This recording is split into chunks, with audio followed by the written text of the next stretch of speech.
Anti-Düring. 4. Friedrich Engels. Parte 1. Filosofia da Natureza. Capítulo 5. O tempo e o espaço. Passemos, agora, à filosofia da natureza. O Sr. Düring tem razões, aqui também, para não estar satisfeito com os seus predecessores. A filosofia da natureza caiu tanto, que se tornou uma árida e má poesia, feita de incultura, e foi abandonada a filosofia prostituída, à maneira de Schelling e outros tipos desse gênero que, traficando com o sacerdócio do absoluto, mistificavam o público.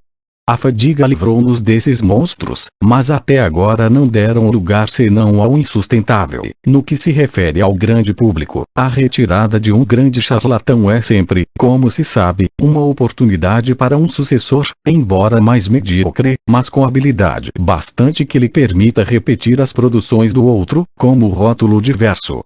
Os próprios naturalistas não revelam muito gosto em fazer uma excursão pelo reino das ideias universais, limitando-se, no domínio teórico, a improvisações incoerentes. Nesse terreno há, pois, necessidade de um socorro urgente. Por felicidade, o Sr. Düring está presente. Para poder apreciar com justeza as revelações que se seguem sobre o desenvolvimento do mundo no tempo e sua limitação no espaço, é mistério citar aqui algumas passagens da esquemática do mundo. O Sr. Düring, também de acordo neste ponto com Hegel, atribui ao ser a infinidade, o que Hegel chama de má infinidade, e assim a aprecia. A mais clara forma de se representar sem contradição a infinidade é a sucessão ilimitada dos números na série numérica, do mesmo modo que a cada número podemos acrescentar uma nova unidade sem jamais esgotar a possibilidade de continuar a numeração. A cada estado do ser, qualquer que seja, acrescenta-se mais um e na produção ilimitada desses estados que consiste a infinidade. Essa infinidade concebida com precisão, não tem, por conseguinte, senão uma forma fundamental e uma direção única. Se bem que seja, com efeito, indiferente para o nosso pensamento traçar uma direção oposta a essas sucessões de estados do ser, a infinidade que progride para trás não é, entretanto, mais que uma representação precipitada e imatura. Seria preciso que ela tivesse sido, na realidade, percorrida em sentido contrário. E assim, teria em cada um de seus estados uma série infinita de números.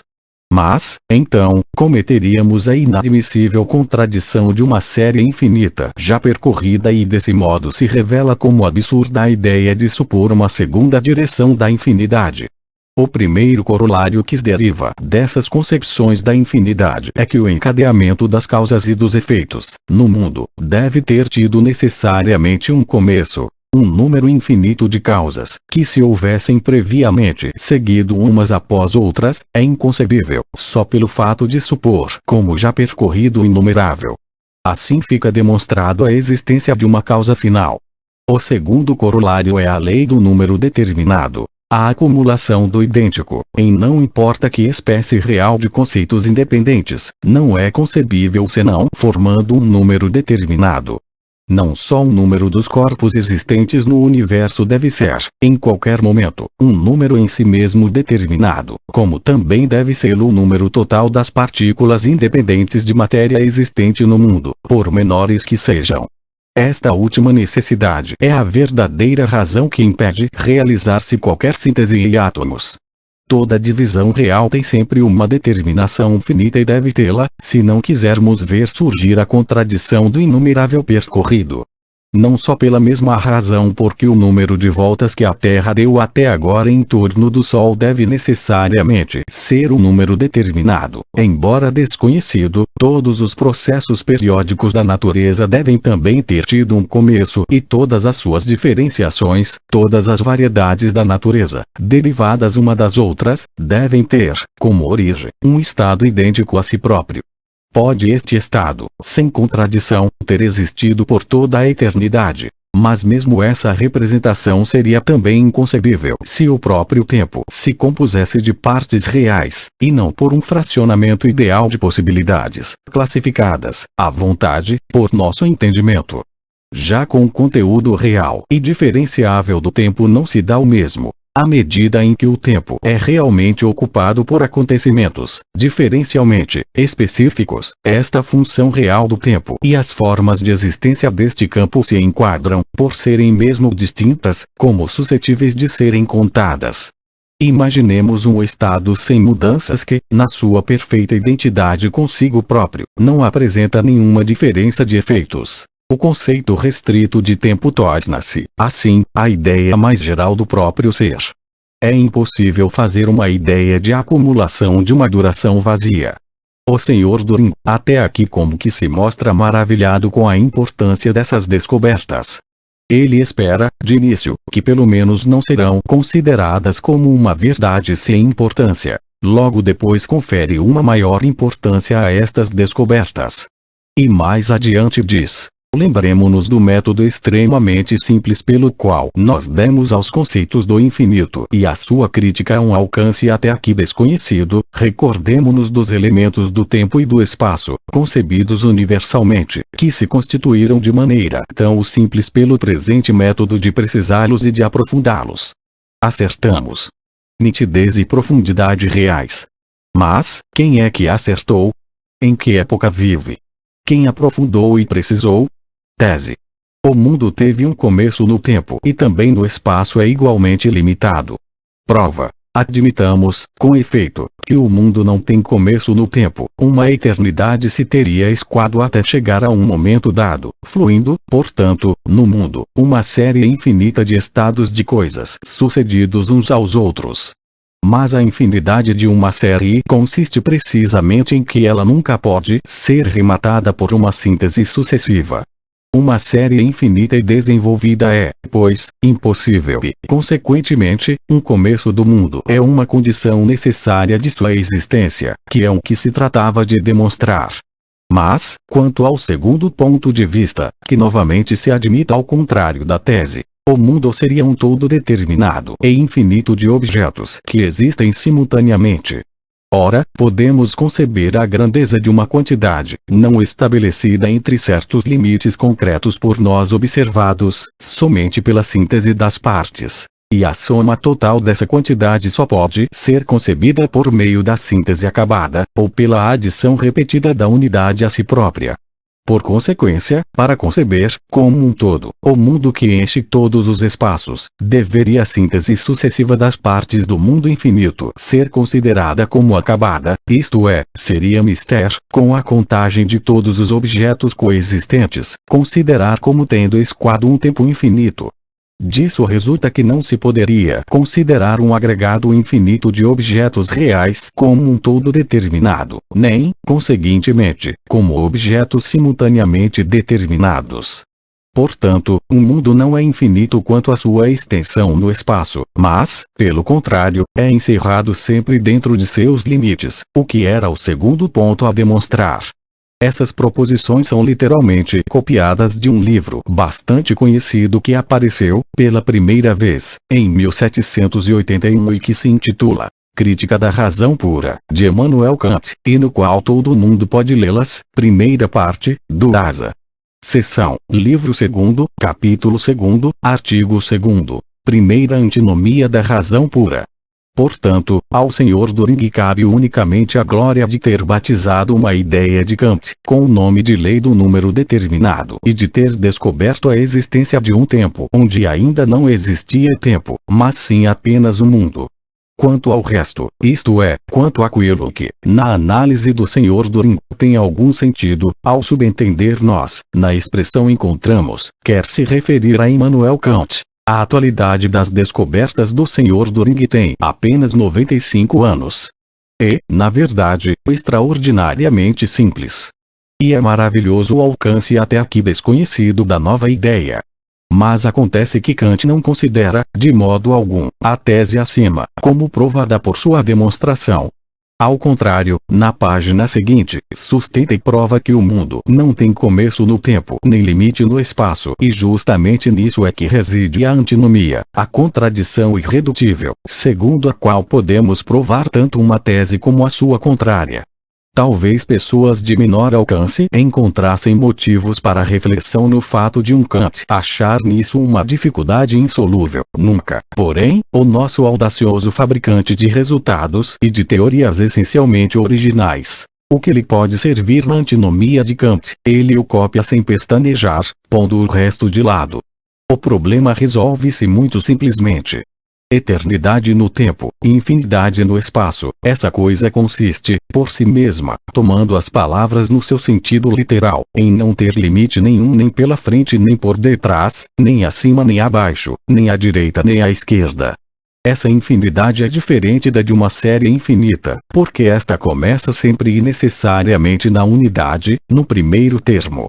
Essa representação de série é inaplicável ao nosso objetivo, como verificamos quando a aplicamos ao espaço.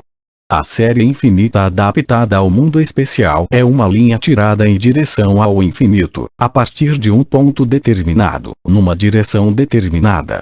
Isso exprime, mesmo remotamente, a infinidade do espaço.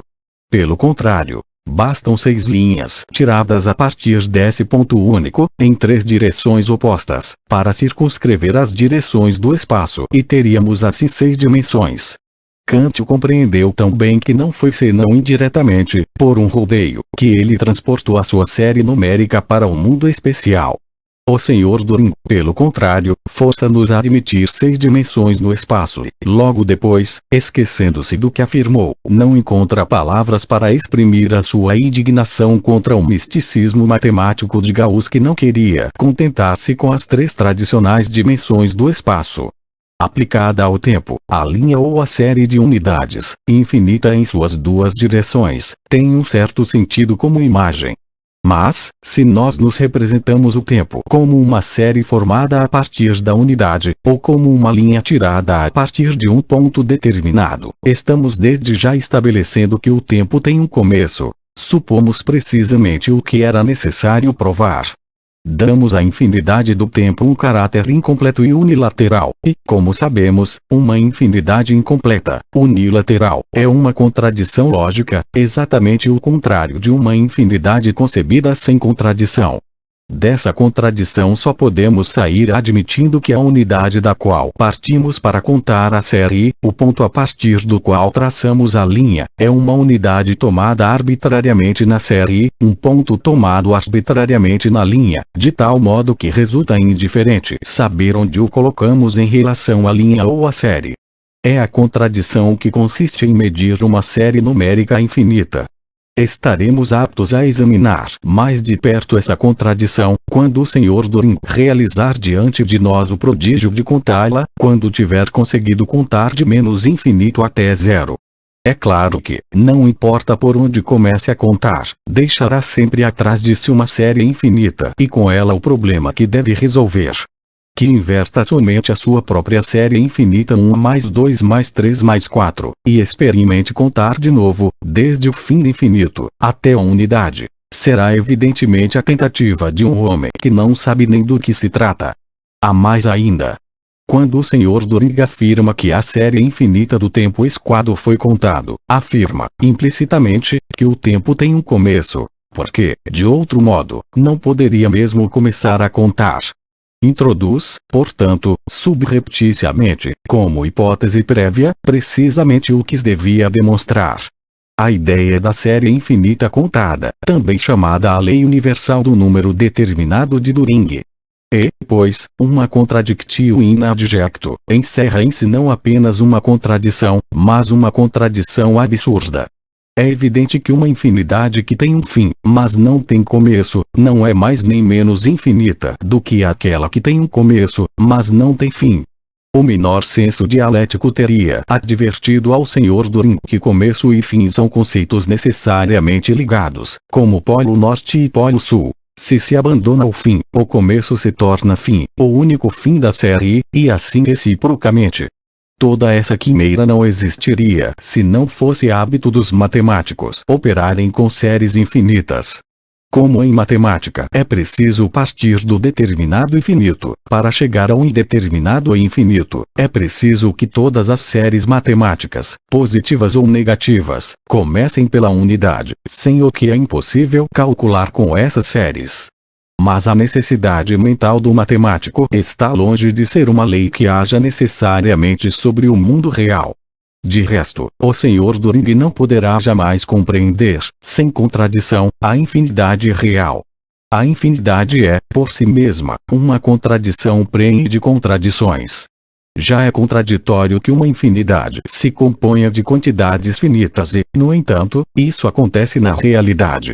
Admitir que o mundo material tem limites não conduz a menos contradições que admiti-lo ilimitado. Toda a tentativa para afastar essa contradição leva, conforme vimos, a novas e mais lamentáveis contradições. Precisamente porque é uma contradição, a infinidade é um processo infinito a desenvolver-se, sem fim no tempo nem fim no espaço. A supressão da contradição seria o fim da infinidade. Hegel já o havia visto muito bem e é por isso que trata aos que se dedicam a fantasiar sobre essa contradição com um merecido desprezo. Continuemos. O tempo teve, pois, um começo. Que havia, então, antes do começo, o mundo num estado idêntico a si próprio e invariável. E como, nesse estado, não há mudanças que se sucedam umas às outras, o conceito mais específico do tempo se transforma na ideia do ser. Primeiramente, é-nos completamente indiferente saber quais os conceitos que se transformam na cabeça do Senhor do Ring. Não se trata do conceito do tempo, mas do tempo real, do qual o Senhor do Ring não se desembaraçará tão facilmente. Em segundo lugar, que o conceito do tempo se transforme na ideia geral do ser. Isso não nos fará dar um passo à frente, porque as formas essenciais de todo ser são espaço e o tempo, e um ser fora do tempo é um absurdo tão grande quanto um ser fora do espaço. O ser de Hegel, ser extinto fora do tempo, e o ser irrepresentável, de que falam os neo-schellingianos, são concepções racionais, se as compararmos com esse ser concebido à margem do tempo. O Senhor do Ring, aliás, vai com muita cautela por esse caminho. Propriamente falando, é bem um tempo, mas um tempo tal que, no fundo, não se poderia chamá-lo de tempo, pois o tempo não se compõe em si mesmo de partes reais, e é somente a nossa inteligência que nele introduz divisões arbitrárias. Só um tempo repleto realmente de fatos diferenciáveis pode ser contado, não se podendo mesmo descobrir o que poderia significar a continuidade de uma duração, no vazio, verdadeira quimera. O que essa sucessão poderia significar é-nos, agora, completamente indiferente. A questão é saber se o mundo, no estado aqui suposto, tem ou não uma duração no tempo. Que não se obter resultado algum medindo uma duração semelhante e muito menos operando com medidas sem desígnio e sem finalidade objetiva, no espaço vazio, sabemos de há muito. E é precisamente no que esse processo tem de inútil que Hegel chama a essa infinidade de má infinidade. Segundo o Senhor do Ring, o tempo não existe senão pela mudança e não é a mudança que existe no tempo e pelo tempo. Justamente porque é tão diverso e independente da mudança, é que se pode medi-lo pela mudança, porquanto para medir é necessário sempre um elemento distinto da coisa que se mede. O tempo, em que se não produzem mudanças cognoscíveis, está muito longe de não ser tempo algum. Ele é antes o tempo puro, isento de qualquer influência estranha, isto é o tempo verdadeiro, o tempo como tal.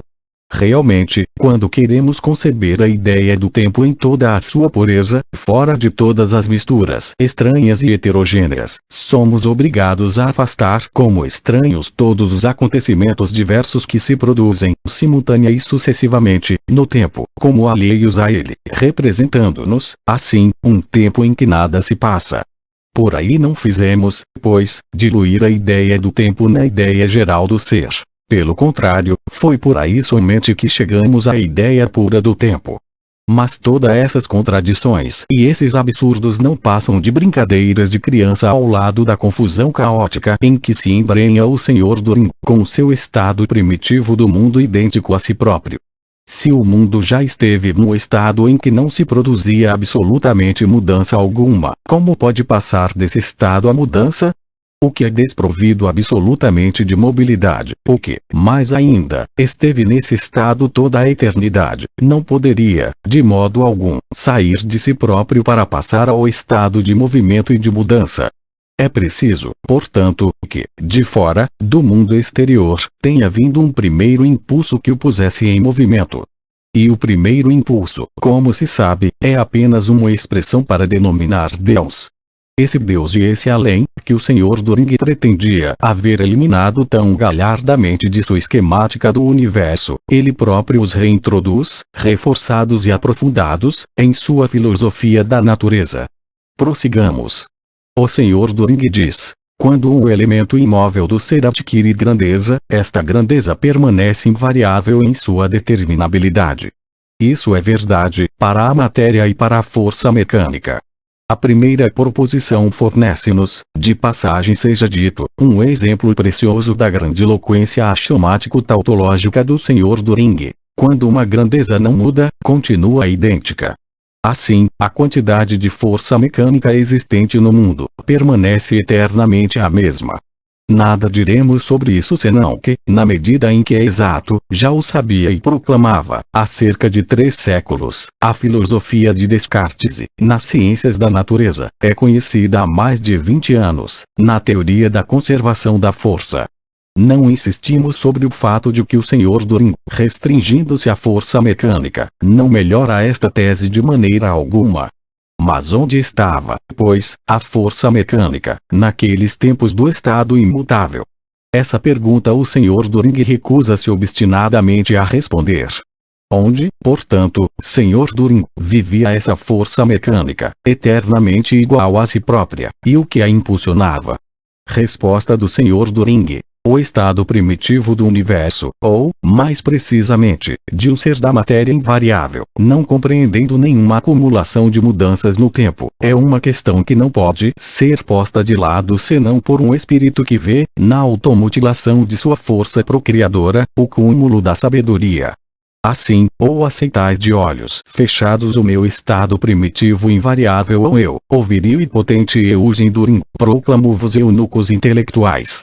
Eis uma coisa que pode, sem dúvida, amedrontar a mais de uma pessoa. Nós, porém, que já vimos alguns exemplos da força viril do Sr. Turing, podemos tomar a liberdade de passar por alto, sem réplica, a um elegante insulto e repisar a pergunta: mas Sr. Turing, por favor, que ocorre, nesse caso, com a força mecânica? O Sr. Turing imediatamente se embaraça. O fato, balbucia ele, é que a identidade absoluta desse estado limite primitivo não fornece, por si própria, um princípio de transição. Lembremo-nos, entretanto, que, no fundo, sucede a mesma coisa em cada novo elo, que, por menor que seja, venha a incorporar-se a essa cadeia da existência que tão bem conhecemos. Se se quer, portanto, criar dificuldades no presente caso, que é fundamental, tenha-se o cuidado de não as deixar escapar em circunstâncias menos importantes. De mais a mais, é possível interpolar estados intermediários em gradação progressiva e, desse modo, teremos aberto o caminho da continuidade para chegar, pelo retrocesso, a fazer desaparecer o jogo das variações recíprocas. Como conceito puro, na verdade, essa continuidade não nos permite ultrapassar a ideia principal, mas é para nós a forma fundamental de tudo quanto se rege por leis e de todas as transações conhecidas, de maneira que temos o direito de utilizá-las como intermediárias entre o equilíbrio inicial e a ruptura desse equilíbrio. Mas, se concebêssemos o equilíbrio por assim dizer imóvel, fundamentando-nos nas ideias admitidas sem grande alarde, pela mecânica atual, seria inteiramente impossível indicar como a matéria poderia chegar à variação. Além da mecânica das massas, haveria ainda, segundo ele, uma transformação de movimento de massas em movimento das mais pequenas partículas. Porém, quanto a se saber como se produz essa transformação, não temos ainda à nossa disposição um princípio geral que a explique, e não devemos pois admirarmos-nos se esses fenômenos se perdem um pouco na obscuridade. Eis tudo o que o Sr. Turing tem a dizer-nos. Efetivamente, ser-nos-ia indispensável ver não só na automutilação de nossas energias genitais, mas também na fé cega do carvoeiro, o cúmulo da sabedoria, para nos contentarmos com esse fogo fátuo e essas fórmulas verdadeiramente lamentáveis. Por si mesma, reconhece o Sr. Durin, a identidade absoluta não pode chegar à mudança. Por seu próprio impulso, o equilíbrio absoluto não tem meio algum de passar ao movimento.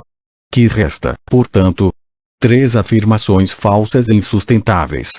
Primeiramente, dizem-nos que é dificílimo mostrar a transição do primeiro para o segundo elo, na famosa cadeia da existência. O Sr. During parece ter os seus leitores na conta de crianças de peito. A demonstração, uma por uma, das transições e conexões, na cadeia da existência, é precisamente o que constitui a matéria das ciências da natureza e, se acontece que a demonstração não fica clara como deve, ninguém, nem mesmo o Sr. Durin, sonharia em explicar o movimento que se produziu do nada, mas sempre e exclusivamente pela transmissão, transformação ou transplantação de um movimento precedente. Ora, trata-se aqui de explicar, segundo se convencionou, como se pôde fazer sair o movimento da imobilidade, ou melhor, do nada. Em segundo lugar, temos a ponte da continuidade. Este conceito, na verdade, não permite ao Sr. During superar a dificuldade, mas ele tem o direito de utilizar a continuidade como intermediária entre a imobilidade e o movimento. Infelizmente, a continuidade da imobilidade consiste precisamente em não se mover como pôde essa continuidade produzir um movimento, portanto, é um mistério cada vez maior. O Sr. During faria bem dividir a sua transição, do nada do movimento ao movimento universal, numa infinidade de pequenas partículas, atribuindo-lhes uma duração tão longa quanto quisesse. Nem assim teríamos avançado 1/10 de milímetro para nos esclarecer. Do nada não pode sair nada, sem que intervenha um ato criador, ainda que essa coisa seja tão pequena quanto uma diferencial matemática. A ponte da continuidade não é, portanto, nem sequer o que os escolásticos chamavam de ponte dos burros. É apenas uma ponte pela qual só o Sr. During sabe passar. Em terceiro lugar, enquanto valer a mecânica atual e esta for, segundo o próprio Sr. During, um dos fatores essenciais da formação intelectual, será inteiramente impossível indicar como se pode passar da imobilidade ao movimento. Mas a teoria mecânica do calor mostra-nos que um movimento de massa se transforma, em certas circunstâncias, em movimento molecular, embora, ainda aqui, um movimento nasça de outro movimento e nunca da imobilidade. Isso, talvez, insinua o Sr. During timidamente, poderia oferecer uma ponte entre o que é rigorosamente estático, em equilíbrio, e o que é dinâmico, em movimento. Todos esses fenômenos, porém, se perdem um pouco na obscuridade na qual nos deixa, de fato, o Sr. During. Eis, pois, aqui chegamos, após tanta profundeza e exatidão. Enterramo-nos, cada vez mais, em maiores absurdos para, enfim, aportar onde fatalmente aportaríamos, na obscuridade. Isso, porém, não desanima ao Sr. During. Já na página seguinte ele tem o desplante de afirmar que pode dar ao conceito da permanência a si própria, um conteúdo real, partindo diretamente da observação da matéria e das forças mecânicas. E esse homem chama aos outros de charlatães. Por felicidade, em meio a todo esse caminhar desesperadamente errante e incoerente na obscuridade, temos um consolo realmente alentador. A matemática dos habitantes de outros corpos celestes não pode repousar em axiomas diversos dos da nossa, segundo nos assevera o Sr. During. Capítulo 6. Cosmologia, Física, Química. Continuando o exame da obra, chegamos às teorias sobre as origens do mundo atual. Informa-nos que o estado universal de difusão da matéria era já a concepção inicial dos filósofos jônicos, mas que, sobretudo depois de Kant, a hipótese de uma nebulosa primitiva volta a desempenhar um papel, tendo gravitação e a irradiação do calor servido de meios para a formação progressiva, a partir da nebulosa primitiva de cada um dos diversos corpos celestes sólidos. No nosso tempo, a moderna teoria mecânica do calor permite formular, com muito mais precisão, as inferências relativas aos estados primitivos do universo. Entretanto, o estado de difusão gasosa não pode servir de ponto de partida a deduções sérias, se, previamente, não se puder determinar, com a maior concretização, o sistema mecânico que nele se encerra. De outro modo, a ideia não só se perderá nas trevas, mas também, longe de se desfazer, a trela primitiva se tornará mais densa e impenetrável no curso de nossas deduções. Por enquanto, tudo continua ainda no vago e informe de uma ideia cuja difusão é impossível de se determinar mais detalhadamente. E assim não temos desse universo gasoso senão uma concepção absolutamente aérea. A teoria sobre a gênese dos mundos atuais, pela rotação das massas nebulosas, foi o maior progresso que a astronomia fez desde Copérnico. Pela primeira vez abalou-se a ideia de que a natureza não teria história no tempo. Até então, acreditava-se, os corpos celestes se moviam constantemente, desde a sua origem, nas mesmas órbitas invariáveis. E se bem fosse admitido que sobre cada um dos corpos celestes os seres orgânicos individuais pereciam, entendia-se que essa morte não afetava em nada as espécies e aos gêneros. A natureza estava, de fato, visivelmente empenhada num movimento perpétuo, mas esse movimento parecia não ser mais que a repetição incessante dos mesmos fenômenos. Nessa concepção, que correspondia inteiramente a um método filosófico-metafísico, Kant abriu a primeira brecha, isso de maneira tão científica que a maior parte dos argumentos empregados por ele tem, ainda hoje, um grande valor. É certo que a teoria de Kant não é, ainda agora, rigorosamente mais que uma hipótese. Mas o sistema cosmológico do próprio Copérnico não conseguiu ser senão uma hipótese, até hoje. E, depois que as investigações espectroscópicas, derrubando todos os argumentos contrários, apresentaram a prova evidente de que existem tais massas gasosas ígneas no firmamento, a oposição científica à teoria de Kant foi reduzida ao silêncio. O Sr. Turing não pode, igualmente, construir o seu mundo, sem apelar para um estado de nebulosidade precedente, mas ele vinga-se exigindo que lhe demonstrem o sistema mecânico dessa nebulosa e, como não pôde ser atendido, investe contra essa demonstração com toda a espécie de epítetos desdenhosos. Infelizmente, a ciência atual não pode definir e concretizar esse sistema, de modo a satisfazer ao Sr. Turing. E não é capaz, muito menos, de responder a outras perguntas. A pergunta seguinte: por que os sapos não têm rabo? Não pôde, até hoje, ser respondida senão pela hipótese de que, possivelmente, o perderam. Se, a propósito, perdendo a calma, disséssemos que tudo isso é muito vago e informe, que é uma ideia pouco concreta de perda, uma concepção sumamente aérea, é possível que uma semelhante aplicação da moral às ciências naturais não nos faça avançar nem um passo. Essas condenações e essas explosões de descontentamento podem ter lugar não importa onde nem quando, e é justamente por isso que não devem ser usadas em parte alguma. Se tudo está errado, quem é que impede ao Sr. Turing de descobrir, ele próprio, o sistema mecânico da nebulosa primitiva? Por felicidade, sabemos agora que a massa nebulosa de Kant está bem longe de se confundir com o estado totalmente idêntico do meio universal, ou, melhor, com o estado da matéria, idêntico a si próprio. Eis aí um verdadeiro trunfo para Kant, que tinha razões para se contentar em fazer remontar desde os corpos celestes, atualmente existentes, até a esfera nebulosa, sem lembrar-se, por nada deste mundo, do estado da matéria idêntico a si próprio. Observemos, de passagem, que, na ciência da natureza, a massa de névoa de Kant, que é designada atualmente pelo nome de nebulosa primitiva, não deve ser tomada, como é fácil compreender, senão no sentido relativo. Quando dizemos que ela é nebulosa primitiva, por um lado, queremos dizer que nela está a origem dos corpos celestes existentes e que ela é, por outro lado, a mais antiga forma de matéria a que podemos, até agora, remontar. O que absolutamente não exclui, mas, pelo contrário, supõe que a matéria tenha atravessado, antes da nebulosa primitiva, uma série infinita de outras formas. E nisso o Sr. Turing não vê nenhuma vantagem.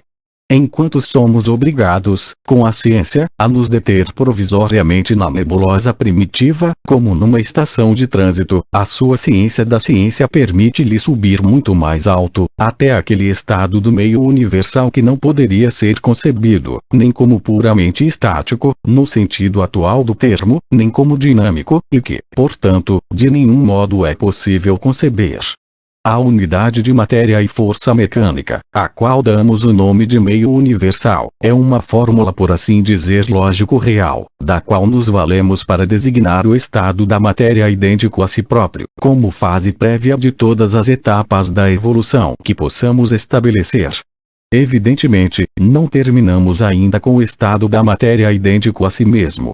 Esse estado é aqui designado como a unidade de matéria e força mecânica, fórmula lógico-real, etc. Assim, logo que cessa a unidade de matéria e força mecânica, o movimento se inicia. A fórmula lógico-real não é senão uma fraca tentativa de utilizar, na filosofia da realidade, as categorias hegelianas do em si, ansich, e para si, for sich. Na primeira categoria reside, para Hegel, a identidade primitiva das antíteses ainda latentes e embrionárias, ocultas numa coisa, num fenômeno, num conceito. Na segunda, manifestam-se a diferenciação e a separação desses elementos ocultos e começa o seu conflito. É preciso, pois, e para isso nos convida o Sr. Düring, representarmos o estado de imobilidade primitiva como unidade de matéria e força mecânica e a passagem para o movimento como separação e oposição destes dois elementos. O que com isso ganhamos não é a prova da realidade desse fantástico estado primitivo, mas somente a possibilidade de compreendi-lo sob a categoria hegeliana do ansich e de compreender-lhe a cessação, também fantástica, sob a categoria do for sich. Continua valendo o auxílio de Hegel. A matéria, diz o Sr. Düring, é a portadora de tudo o que é real, de tal maneira que não pode haver força mecânica fora da matéria. A força mecânica é, além disso, um estado da matéria.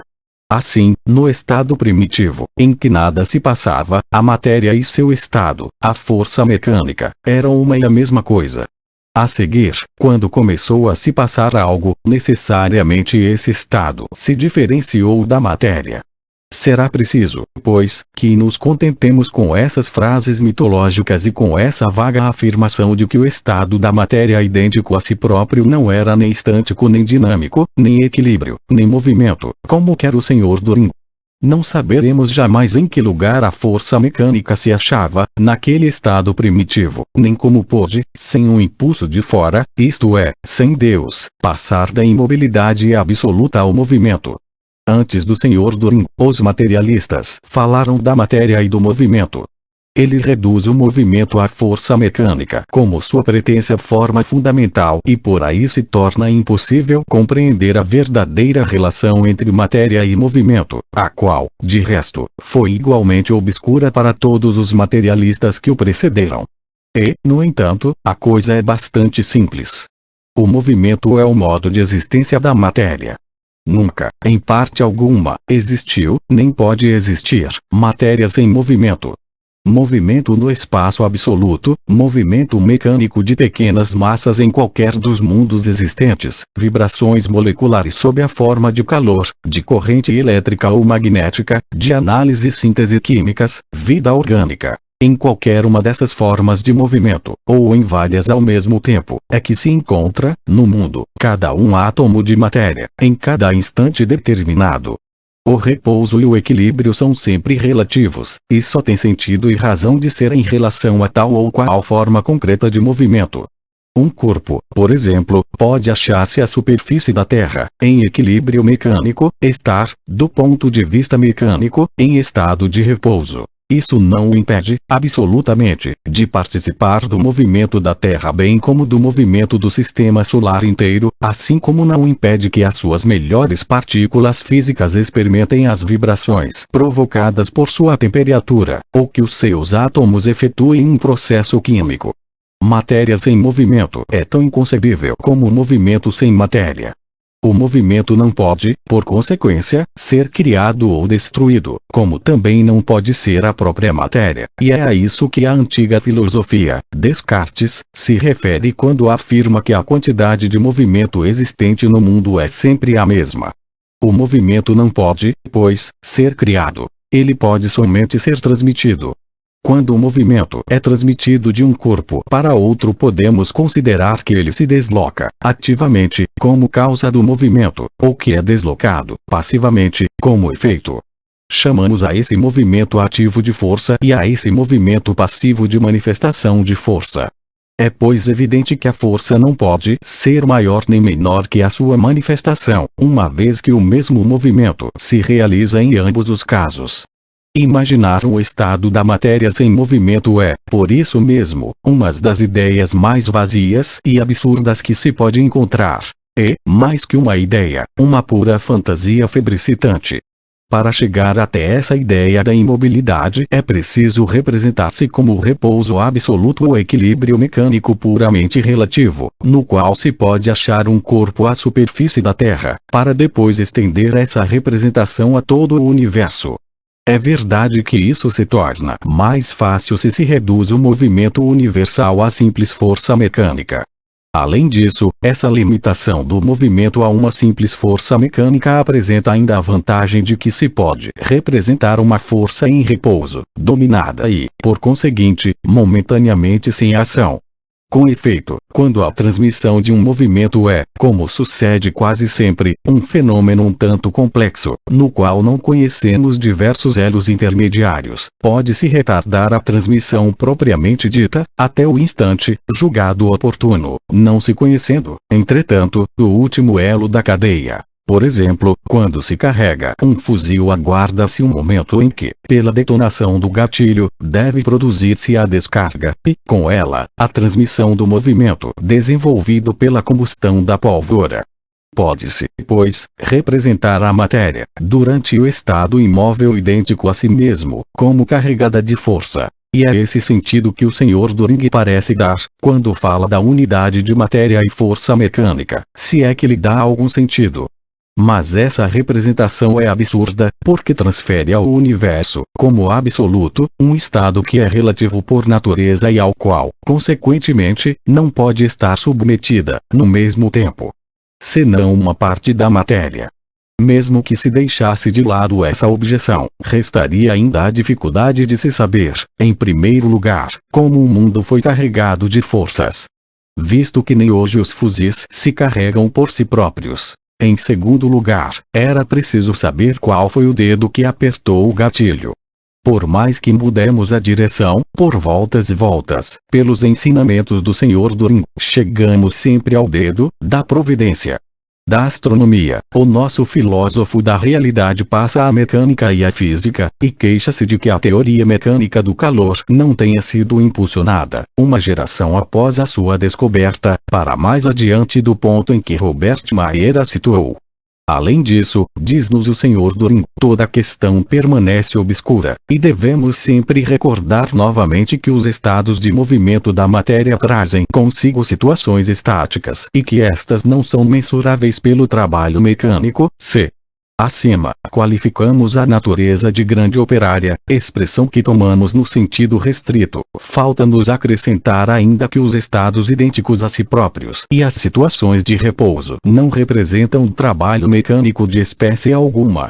Voltamos, ainda uma vez, a sentir a falta da ponte que levaria do estâtico ao dinâmico. E, ainda que isso aqui se chama calor latente continue sendo um impulso para a teoria, devemos reconhecer, ainda aqui, uma lacuna que não poderia ser negada em parte alguma e muito menos nas suas aplicações à cosmologia.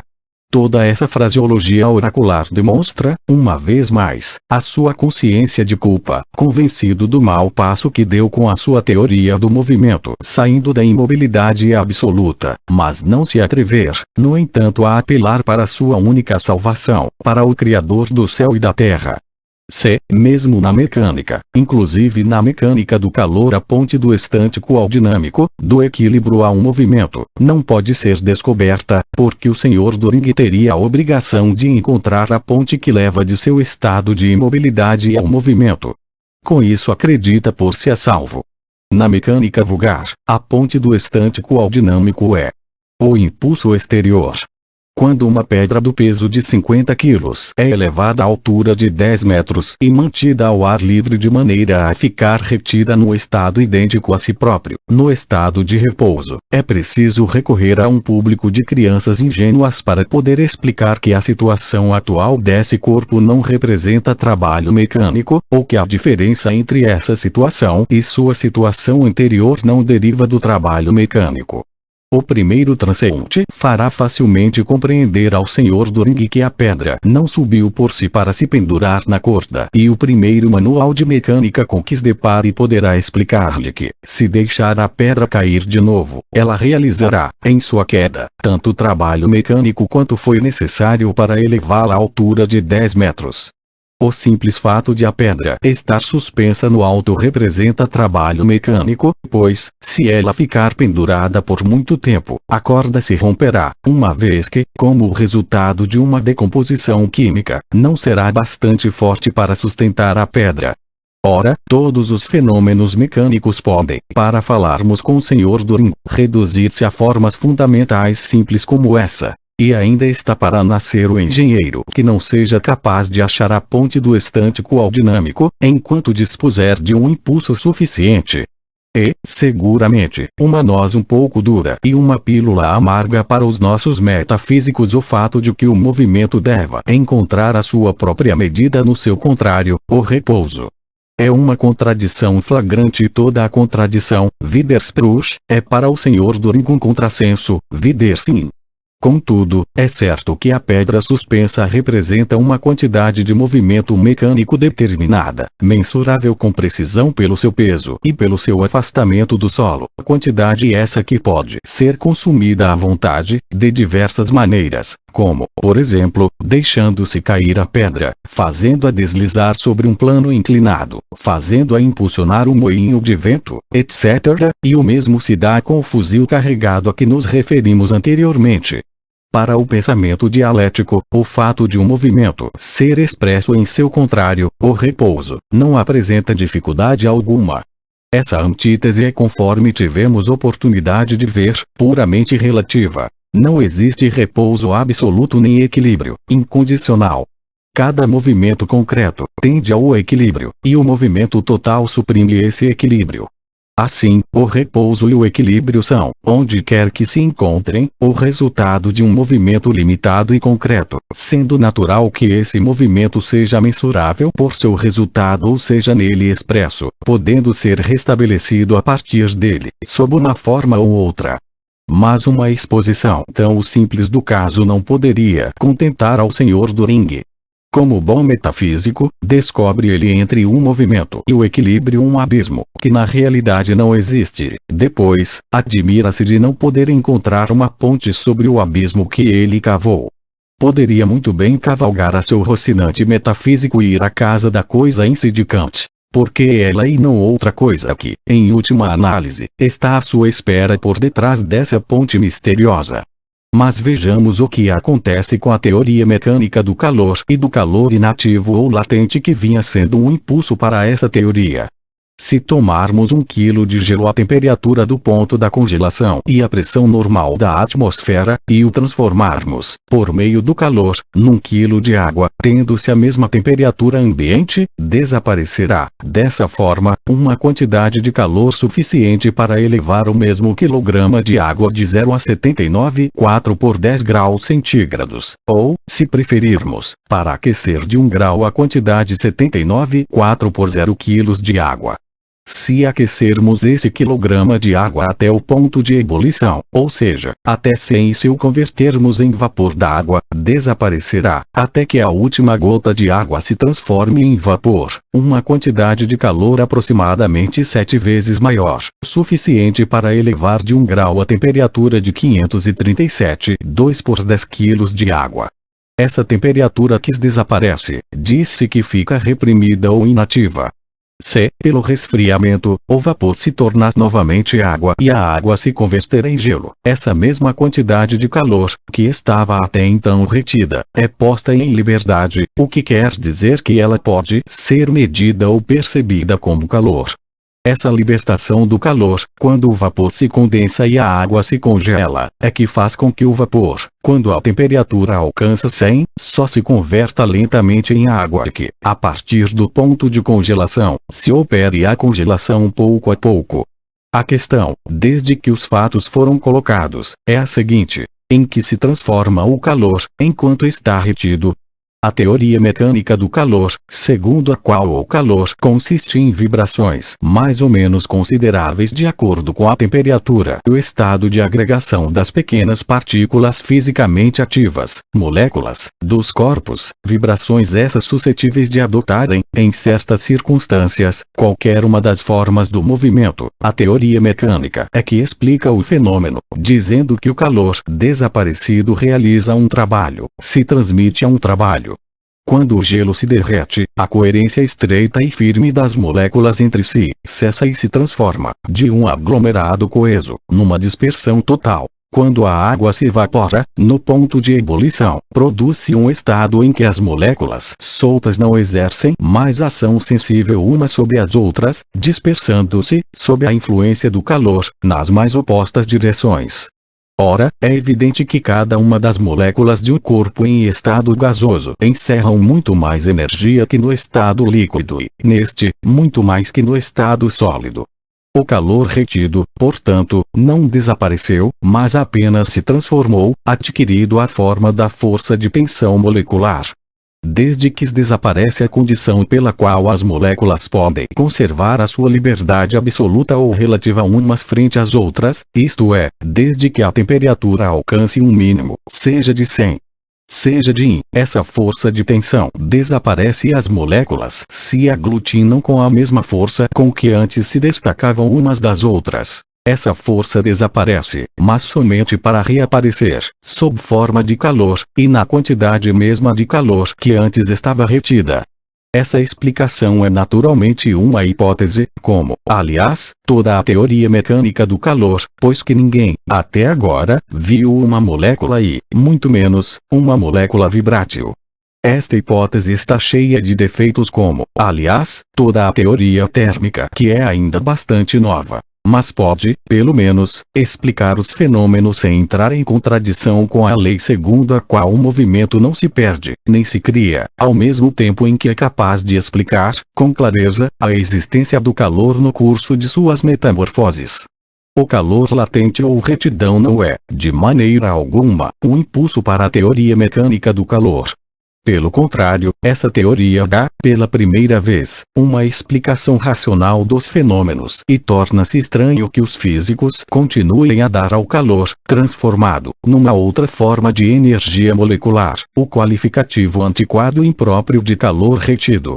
Os estados idênticos a si próprios e as situações de repouso da matéria em estado sólido, líquido ou gasoso, representam, pois, trabalho mecânico e esse trabalho mecânico é a medida do calor.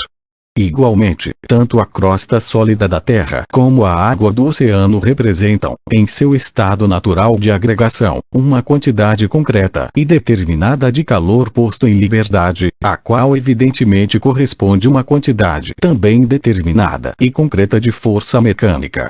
Quando a esfera gasosa, de que nasceu a Terra, passou ao estado líquido e, mais tarde, em grande parte, ao estado sólido, uma quantidade determinada de energia molecular se irradiou no espaço sob a forma de calor.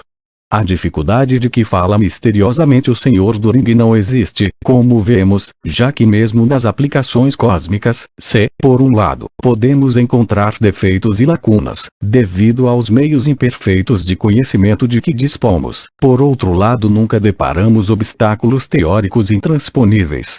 A ponte do estântico ao dinâmico é, aqui também, como sempre, um impulso de fora, resfriamento ou aquecimento ocasionado por outros corpos que agem sobre o objeto em equilíbrio. Quanto mais avançamos na filosofia da natureza do Sr. Turing, mais nos parecem inconcebíveis e inconsistentes todas as tentativas de explicar o movimento pela imobilidade ou de encontrar a ponte pela qual o que está em repouso e é puramente estâtico poderia por si mesmo passar ao dinâmico, ao movimento. Nesse ponto, nos desembaraçamos, felizmente, por algum tempo, do famoso estado primitivo idêntico a si próprio. O Sr. Turing passa agora à química, e, neste campo, revela-nos 3 leis da invariabilidade da natureza, conquistadas por ele em sua filosofia da realidade. 1. A grandeza ou o volume da matéria universal é invariável. 2. O número dos elementos químicos simples é invariável. E 3. A grandeza ou volume da força mecânica é invariável. Assim, o caráter não criado é indestrutível da matéria e de seus elementos simples, na medida em que ela os tem, bem como o caráter do movimento, que são fatos antigos universalmente conhecidos, mas que são expressos de maneira deficiente. São o único resultado realmente positivo que o Sr. Turing nos pode dar de sua filosofia natural do mundo inorgânico. Coisas que conhecíamos há muito tempo e nada mais. O que sabíamos, porém, é que se tratava de leis da invariabilidade, portanto, de propriedades esquemáticas do sistema das coisas. Volta a se dar aqui a mesma história que acima se deu com Kant. O Sr. Turing arranja, não importa que velha banalidade arquiconhecida, cola sobre ela uma etiqueta de Turing e chama as coisas de resultado e concepções essencialmente originais, ideias criadoras de sistema, ciência radical. Isso, porém, ainda não é razão para desespero. Quaisquer que sejam os defeitos da ciência radical, e não há instituição social, por melhor que seja, que não os possua, uma coisa há que o Sr. Turing pode afirmar com segurança. O ouro existente no universo existiu necessariamente sempre na mesma quantidade e não pode, assim como a própria matéria universal, aumentar ou diminuir. Mas o que podemos comprar com esse ouro, o Sr. Turing infelizmente não nos diz. Capítulo 7. O mundo orgânico. Da mecânica dos choques e pressões até a articulação das sensações e pensamentos, estende-se uma escala una e homogênea de graduações. Por essa afirmação, o Sr. Turing evita falar por mais tempo sobre a origem da vida, se Beck, de um pensador que acompanhou a evolução do mundo desde o estado idêntico a si próprio, e que tão família se mostra com os outros astros, tenhamos, talvez, o direito de esperar que, nesse problema, nos dê a solução exata. De resto, a afirmação acima não é justa senão pela metade, enquanto não é completada pela linha modal de desproporções de Hegel, da qual já falamos. Ainda que se faça, progressivamente, a passagem de uma forma de movimento a outra, é sempre um salto, uma viravolta decisiva.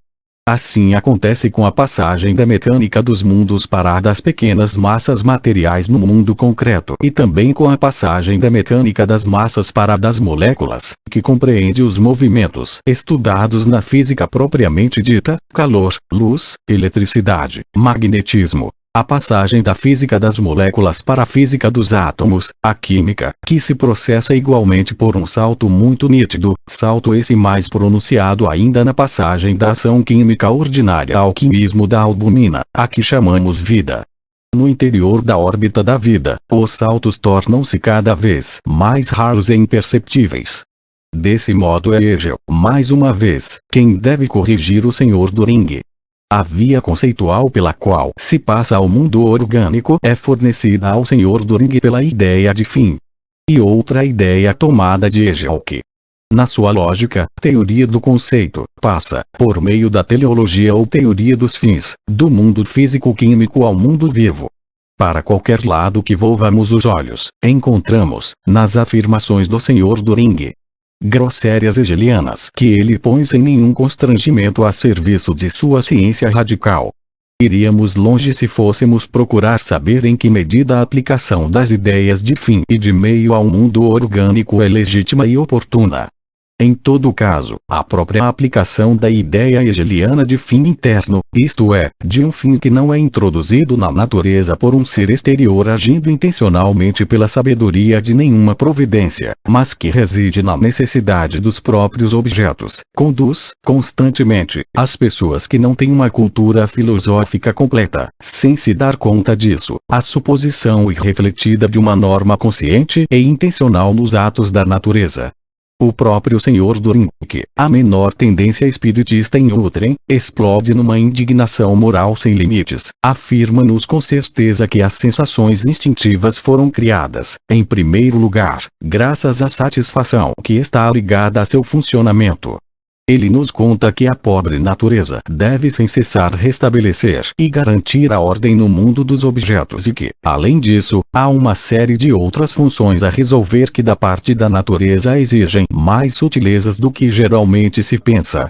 Mas não só a natureza sabe por que ela cria isto ou aquilo, não só ela deve fazer serviços de criada, não só ela tem o dom da sutileza, o que já seria, portanto, um aperfeiçoamento considerável, no sentido de um pensamento consciente e subjetivo, como tem ainda uma vontade, que são as tarefas suplementares, graças às quais os instintos, além de satisfazer as necessidades reais da natureza, nutrição, reprodução, etc., não devem ser considerados como diretamente, mas só como indiretamente desejados.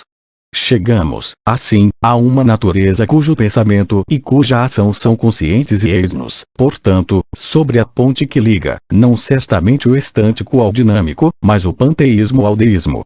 Ou será que o Sr. Doring se permite, de quando em quando, entregar-se um pouco, ele mesmo, à meia poesia filosófica da natureza? Não, não é possível. Tudo que o nosso filósofo da realidade nos diz sobre a natureza orgânica reduz-se precisamente à luta contra essa meia poesia filosófica da natureza, contra esse charlatanismo com suas frivolidades superficiais e de suas mistificações científicas, digamos assim, contra os rasgos poéticos do darwinismo. Antes de mais nada, o Sr. Doring acusa Darwin por haver transplantado da economia para as ciências naturais a teoria de Malthus sobre a população, de não ter ultrapassado as ideias estreitas de um criador de gado, de ter feito com a luta pela existência uma poesia ou semipesai científica, concluindo que todo o darwinismo, se situarmos os empréstimos tomados a Lamarck, não é senão uma violência cometida contra a humanidade. Darwin trouxera de suas viagens científicas a ideia de que as espécies vegetais e animais, longe de serem permanentes, são variáveis. Para continuar, já na Inglaterra, a trabalhar essa ideia, o campo mais favorável que se lhe oferecia era o da experimentação em animais e plantas. Ora, a Inglaterra é justamente a terra clássica destas experiências. Os resultados obtidos nesse terreno em outros países, a Alemanha, por exemplo, estão longe de atingir os que se tem conseguido na Inglaterra. De mais a mais, os grandes sucessos, neste ramo, nestes últimos 100 anos, pertencem à Inglaterra, e a comprovação dos fatos oferece poucas dificuldades. Darwin descobriu, assim, que a experimentação havia artificialmente provocado em animais e em plantas da mesma espécie diferenças maiores que as encontradas entre as espécies geralmente conhecidas como distintas. Provava-se, assim, de um lado, a variabilidade relativa das espécies e, de outro, a possibilidade da existência de antepassados comuns de séries com caracteres específicos e diferentes. Darwin procura saber, então, se não haverá na natureza causas que, de modo geral, sem a intenção consciente do Criador, produziram, nos organismos vivos, mudanças semelhantes às que o tratamento artificial provoca. Essas causas, ele as encontrou na desproporção entre um número formidável dos germes criados pela natureza e o pequeno número de organismos que chegam a se desenvolver. Mas, como cada germe tende a se desenvolver, resulta dessa desproporção necessariamente uma luta pela existência, que se manifesta não só sob uma forma direta e física, mediante batalhas, em que uns organismos morrem devorados por outros, mas também, mesmo nas plantas, sob a forma de luta pelo espaço e pela luz. É evidente que nessa luta os indivíduos que têm maiores possibilidades de atingir a maturidade e se perpetuar são aqueles que possuem alguma particularidade individual, por mais insignificante que seja, vantajosa na luta pela existência. Daí resulta que essas particularidades individuais tendem a transmitir-se hereditariamente, quando se encontram em vários indivíduos da mesma espécie, tendem a acentuar-se pela hereditariedade acumulativa. Quanto aos indivíduos que não possuem tais particularidades, sucumbem mais facilmente na luta pela existência e pouco a pouco desaparecem. Dessa maneira, as espécies se transformam, pela seleção natural, pela sobrevivência dos mais aptos. Contrariando essa teoria de Darwin, diz o Sr. Turing que a ideia da luta pela existência tem a sua origem, como o próprio Darwin havia reconhecido, numa generalização dos pontos de vista de Malthus, autor de uma teoria econômica da população, e está, por consequência, eivada de todos os vícios próprios às ideias clericais de Malthus sobre o excesso de população. Ora, Darwin não sonhou sequer em dizer que a origem da ideia da luta pela existência era a teoria de Malthus. O que ele diz é que a sua teoria da luta pela existência é a teoria de Malthus aplicada a todo o mundo vegetal e animal. Por maior que fosse o deslize cometido por Darwin de aceitar, na sua ingenuidade, a teoria malthusiana, vê-se logo, a um primeiro exame, que, para se perceber a luta pela existência na natureza, que aparece na contradição entre a multidão inumerável de germes engendrados pela natureza, em sua prodigalidade, e o pequeno número desses germes que podem chegar à maturidade, contradição que, de fato, se resolve em grande parte numa luta, às vezes extremamente cruel, pela existência, não há necessidade das lunetas de Malthus. E, assim como a lei que rege o salário conservou seu valor muito tempo depois de estarem caducos os argumentos malthusianos sobre os quais Ricardo a baseava, a luta pela existência pode igualmente ter lugar na natureza sem nenhuma interpretação malthusiana. De resto, os organismos da natureza têm, também eles, as suas leis de população, que estão pouco estudadas, mas cuja descoberta será de importância capital para a teoria do desenvolvimento das espécies. E quem, senão Darwin, deu o impulso decisivo nessa direção?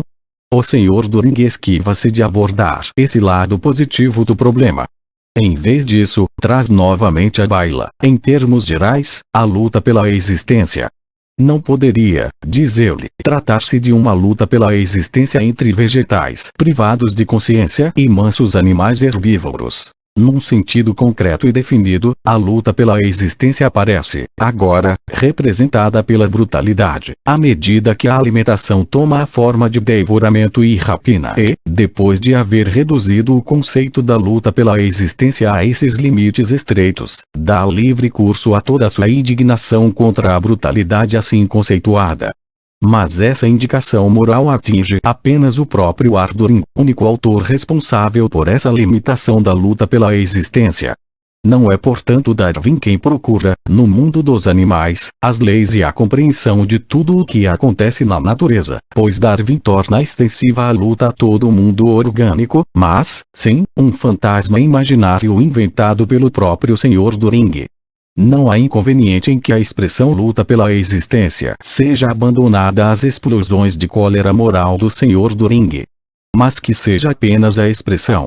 Que a coisa se aplica também às plantas, qualquer prado, qualquer campo de trigo, qualquer bosque o demonstra, e não é precisamente de nomes que se trata, tanto se pode chamar a isso de luta pela existência ou falta de condições de existência com seus efeitos mecânicos, mas sim, trata-se do modo como esse fato atua sobre a conservação e a transformação das espécies. A esse respeito, o Sr. Turing persiste num silêncio obstinado, idêntico a si próprio. Sua razão de ser sofrerá, pois, se outra coisa não for demonstrada, o processo de seleção natural. O darwinismo, afirma-nos ele, tira a sua metamorfose e as suas diferenças do nada. Na verdade, Darwin, quando trata da seleção natural, faz abstração das causas que provocam mudanças em cada um dos indivíduos e se ocupa, primeiramente, da maneira pela qual tais variações individuais gradativamente se tornarão caracteres de uma raça, de uma variedade ou de uma espécie. Para Darwin, trata-se, em primeiro lugar, menos de encontrar essas causas, que até aqui são completamente desconhecidas, não podendo ser indicadas senão de um modo geral, do que achar uma forma racional sob a qual os efeitos se fixavam e adquirem uma importância permanente. Que Darwin tenha com isso atribuído à sua descoberta um raio de ação exagerado, que dela tenha feito a mola exclusiva da transformação das espécies, esquecendo-se das causas determinantes das mudanças individuais repetidas, para fixar-se apenas na forma de generalização dessas mudanças, essa é uma falta comum a todos os autores que realizam um progresso real. Além disso, se fosse verdade que Darwin tirou as suas variações individuais do nada e que nisso aplicou somente a ciência do Criador, é mister necessariamente que o Criador tire igualmente do nada as suas variações, não só imaginárias, mas verdadeiras, das espécies animais e vegetais. Ora, quem deu o primeiro impulso para pesquisar de onde provêm essas metamorfoses e diferenciações? Ainda uma vez Darwin, e nenhum outro. Recentemente, graças principalmente a Haeckel, a ideia da seleção natural foi ampliada e a transformação das espécies foi compreendida como o resultado de um processo de ações recíprocas de adaptação e hereditariedade, sendo a adaptação descrita como aspecto modificativo e a hereditariedade como aspecto conservador do processo. Isso também não merece o apoio do Sr. Dorin. Uma adaptação propriamente dita às condições de vida, tais como são afirmadas ou negadas pela natureza, supõe instintos e atividades que se determinam, por seu lado, por representações. De outro modo, a adaptação não será mais que uma aparência e a causalidade, que se desenvolver, não se elevará acima dos mais baixos graus do mundo da física, da química e da fisiologia vegetal. E a nomenclatura outra vez que aborrece e transtorna o Sr. Doring. Mas, qualquer que seja o nome por ele dado ao fenômeno, o que importa é saber, sim ou não, se tais fenômenos provocam mudanças nas espécies vegetais e animais. E, no entanto, o Sr. Doring não nos dá resposta alguma nesse sentido. Quando uma planta toma, em seu crescimento, a direção em que recebe a luz, esse fato é o efeito da atração que representa uma combinação de forças físicas e de agentes químicos, e quando se quer falar de adaptação, não em sentido metafísico mas no sentido real, isso, fatalmente, é o mesmo que introduzir nos conceitos uma confusão espiritista como é severo para com os outros o mesmo homem que sabe científica e exatamente porque a natureza faz isto ou aquilo, que nos fala da sutileza da natureza e até da sua vontade. Confusão espiritista, com efeito, mas de quem? De Haeckel ou do Sr. Doring? É confusão não apenas espiritista, mas também lógica. Vimos que o Sr. Doring faz todos os esforços para aplicar, à natureza, a ideia do fim. A relação de meio e fim não supõe, de modo algum, uma intenção consciente. Mas o que é, então, a adaptação sem intenção consciente, sem transmissão de representações, contra a qual ele se ergue com tamanho ímpeto, senão uma tal atividade teológica inconsciente? Assim, pois, as rãs e os insetos, que se nutrem de folhagens, e que são de cor verde, os animais do deserto, que são amarelos da cor da areia, os animais das regiões polares quase sempre brancos, da cor dos gelos, não tomaram essas cores intencionalmente, nem por efeito de nenhuma espécie de representações com essas cores. Pelo contrário, essas cores só se explicam pelo jogo das forças físicas e dos agentes químicos. É inegável, portanto, que esses animais se adaptaram, por meio dessas cores, ao meio em que vivem, e passam dessa maneira muito mais desapercebidos aos olhos de seus inimigos naturais. Do mesmo modo, os órgãos, com a ajuda dos quais certas plantas capturam e devoram os insetos que nelas pousam, adaptaram-se a essa função e de modo conveniente. Se o Sr. Doring pretende que a adaptação deve ser sempre usada por uma série de representações, apenas diz, noutras palavras, que a atividade teleológica deve, ela também, fazer-se por força das representações, deve ser consciente, intencional. Isso nos conduz, como de hábito, à filosofia da realidade, ao Criador consciente, à ideia de Deus.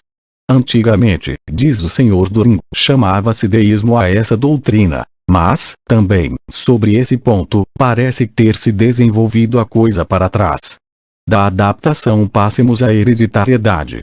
Ainda aqui, o darwinismo, segundo o Sr. Turing, engana-se redondamente. Darwin teria pretendido que todo o mundo orgânico descende de um ser primitivo, sendo, por assim dizer, a linhagem de um ser único. Não haveria, segundo Darwin, coexistência paralela de produtos da natureza, seres da mesma espécie, sem vínculo de descendência. Ele se vê obrigado, pois, a pôr um fim às suas concepções presas ao passado por ter-lhe faltado o fio da procriação ou de qualquer outra transplantação. Mas essa afirmação de que Darwin faz derivar todos os organismos atuais de um ser primitivo e único não é mais que, para falarmos cortesmente, criação e livre fantasia do Sr. Turing. Darwin diz expressamente, na penúltima página da Origem das Espécies, 6. edição, que ela considera todos os seres, não como criações especiais, mas como descendentes em linha direta de um pequeno número de seres.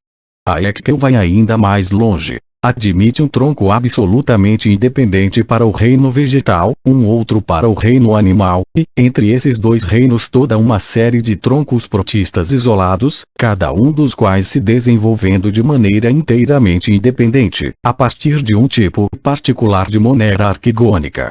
O Sr. Turing não imaginou esse ser primitivo, senão para desacreditá-lo, antissemiticamente, equiparando a Adão, o proto-judeu. Mas, desgraçadamente, refiro-me ao Sr. Turing, continua ignorando que as descobertas assírias de Smith mostraram que esse proto-judeu era, na realidade, um proto-semita e que toda a história do Gênesis e do dilúvio universal, que nos conta a Bíblia, se revela um fragmento da velha mitologia religiosa dos pagãos, comum aos judeus, aos babilônios, caldeus e assírios.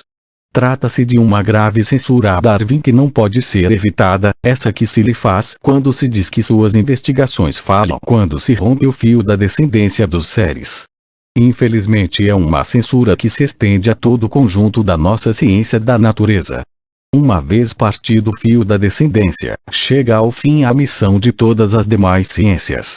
Nenhum naturalista conseguiu ainda fazer nascer seres a não ser pela descendência, nem constituir com elementos químicos um simples protoplasma, nem mesmo um pouco de albumina.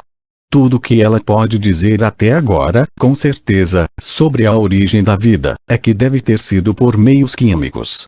Mas talvez a filosofia da realidade venha em seu auxílio, ela que dispõe de produtos da natureza coexistentes de um modo independente e sem descender uns dos outros. Qual, portanto, poderia ter sido a sua origem? Geração espontânea. Mas até aqui os mais intrépidos partidários da geração espontânea não pretenderam criar por esse meio senão bactérias, germes de cogumelos e outros organismos muito primitivos, nunca insetos, peixes, pássaros ou mamíferos.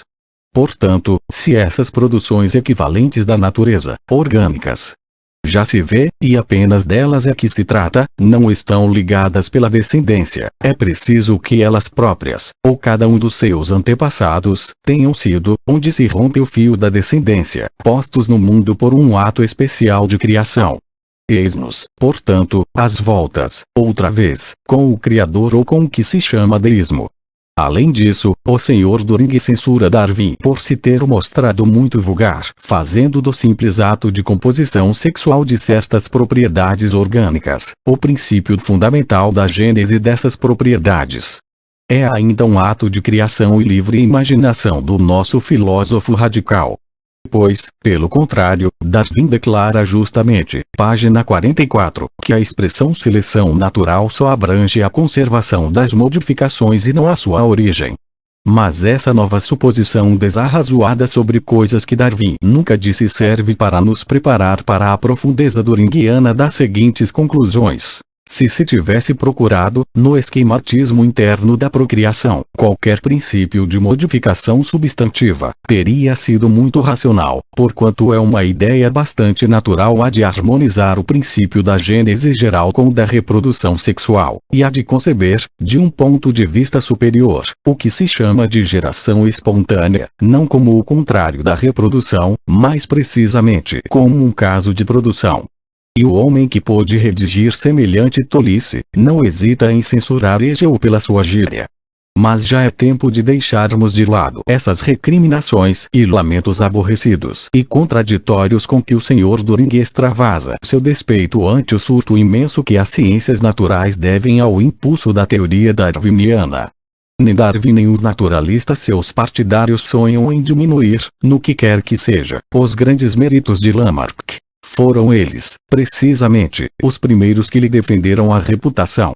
Não temos, contudo, o direito de esquecer que, ao tempo de Lamarck, a ciência estava muito longe de dispor de materiais suficientes para poder resolver a questão da origem das espécies, a não ser como uma antecipação à sua época, ou, por assim dizer, de uma maneira profética.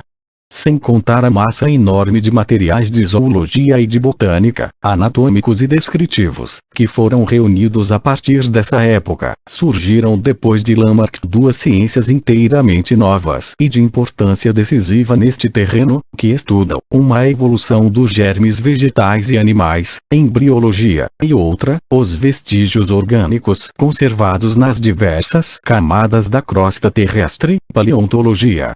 Com efeito, descobriu-se que existe uma coincidência entre a evolução gradativa, segundo a qual os germes orgânicos se tornam organismos adultos, e a série cronológica das plantas e animais que aparecem sucessivamente na história da Terra. E foi precisamente essa coincidência que deu à teoria da evolução a sua base mais sólida.